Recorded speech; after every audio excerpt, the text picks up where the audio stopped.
Hi everybody, how are you? Meu nome é Marta. No vídeo de hoje nós vamos ver o Present Perfect Simple. No final desse vídeo você vai saber utilizar o Present Perfect Simple em inglês. Vamos lá? Bom, o Present Perfect Simple não tem um equivalente, um tempo verbal equivalente em português para fazermos uma comparação. Então, por causa disso, muitos estudantes acham que o Present Perfect Simple é um pouquinho difícil, mas na realidade ele não é. Nós, brasileiros, usamos muito o passado simples para falar de ações que ocorreram no passado.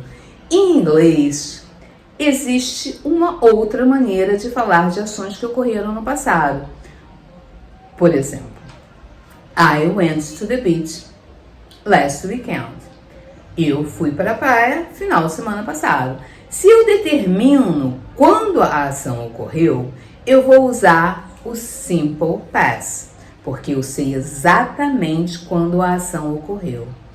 Se eu não determino quando a ação ocorreu, eu não vou usar o Simple Past. Eu vou usar o Present Perfect Simple. Vamos a um exemplo? I've lost my keys. Eu perdi as minhas chaves. Eu sei que eu perdi as minhas chaves. Eu não sei exatamente quando no passado eu perdi as minhas chaves. Eu sei que eu não tenho. Então, é uma ação que ocorreu no passado, em um momento que eu não tenho certeza quando foi, não é um momento específico, e eu tenho uma conexão com o presente, porque até agora eu não sei onde as minhas chaves estão. Então, nesse caso, eu vou usar o Present Perfect Simple, não o Simple Past. Por quê? Porque eu não tenho uma ação determinada, num momento específico. Um outro exemplo. We have had 4 tests so far this semester. Nós tivemos 4 testes até agora nesse semestre. Então, uma ação que ocorreu no passado, repetidas vezes, mas que o semestre ainda está aí. Então, provavelmente, ainda vou ter mais testes. Então, é uma ação que ocorreu no passado, mas que tem uma conexão com o presente. Então, e é uma ação que ocorreu no passado, repetidas vezes, nesse caso, 4 vezes, não? Mas que eu também não especifiquei quando exatamente aquilo ocorreu. Então, eu vou usar o Present Perfect Simple. Outro exemplo é quando eu quero falar de um período de uma ação. She has known Karen since 1994. Ela conhece Karen desde 1994. Então, aqui eu estou falando de um período. Esse exemplo aqui eu poderia também usar o Present Perfect Continuous, mas depois a gente chega até lá, tá? E eu também posso usar o Present Perfect Simple para falar de ações da minha vida, que ocorreram em algum momento da minha vida, não? Não experiências de vida, por exemplo. I've been to Tokyo. Eu estive em Tóquio. Eu não estou especificando quando, direitinho, de que data, nada disso. Eu simplesmente estou falando que eu já estive em Tóquio. Só isso, um fato da minha vida. Agora, precisa exatamente a ação ainda estar ocorrendo? Não necessariamente. Por exemplo, nesse exemplo de Tóquio, eu não estou mais em Tóquio, eu já estou aqui, eu já estou no Brasil, mas eu estive em Tóquio. E eu também posso falar de acontecimentos recentes com o Present Perfect. The Queen has given a speech.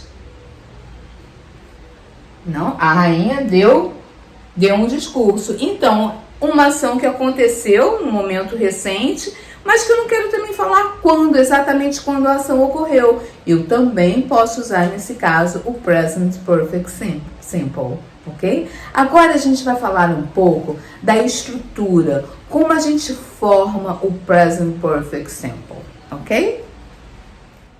Bom, então agora vamos falar sobre a estrutura. Como é que a gente forma o Present Perfect Simple? O Present Perfect Simple, ele é formado pelo have, que vai ser o auxiliar do Present Perfect Simple, e o verbo principal no passado participle.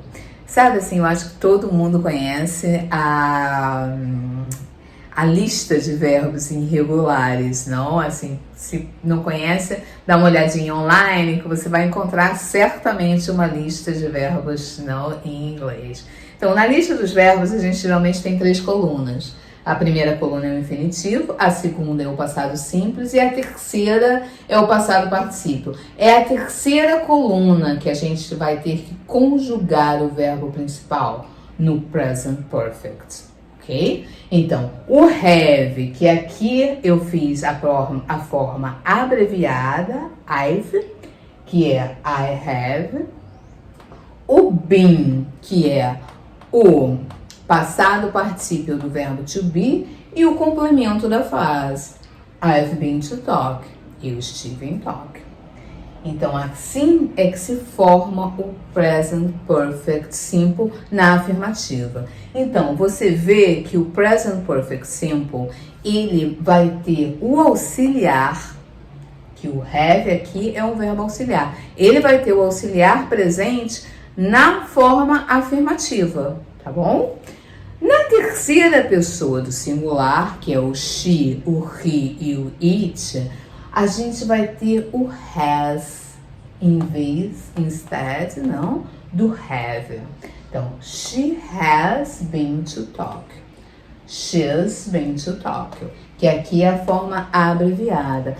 Poxa, mas não seria a abreviada do verbo to be lá? She is tired. Exato. É a mesma abreviação. Mas como que eu vou saber se é o has ou se é o is? Eu vou saber pelo verbo principal. Se depois eu tenho um verbo principal no particípio passado, esse Szinho vai ser o Szinho do has. Ok? She's been to Tokyo. Agora, na forma interrogativa, eu vou inverter de posição o meu sujeito com o auxiliar. O auxiliar vai vir na frente. Have you been to Tokyo? O meu auxiliar, depois o sujeito, depois o verbo principal no particípio passado e depois o complemento. A minha resposta, que foi aquela resposta curtinha de yes ou no, ela vai estar seguida do auxiliar, que vai ser o have or o has. Have you been to Tokyo? Yes, I have, ou no, I haven't. Na terceira pessoa, o she, o he e o it, a gente vai usar o has. Has she been to Tokyo? Yes, she has, ou no, she hasn't. Okay? Mesma coisa vai ser na minha forma negativa. Eu vou fazer a minha negação com o auxiliar, que agora é o have ou has, que é o present perfect. I haven't been to Tokyo. She hasn't been to Tokyo. Ok?